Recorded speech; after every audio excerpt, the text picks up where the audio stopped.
Anda kembali menyaksikan Metro hari ini, pemirsa. Kita awali dengan informasi dari Madinah, di mana hujan deras dan angin kencang melanda kota Madinah dan wilayah Masjid Nabawi.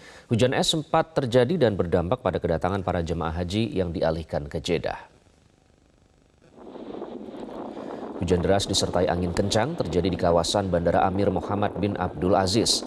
Hujan es juga berdampak serta dengan kondisi cuaca ini terhadap kedatangan dua kloter jemaah haji.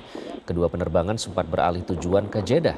Hingga Kamis kemarin ada sekitar 12.000 jemaah yang berada di Madinah.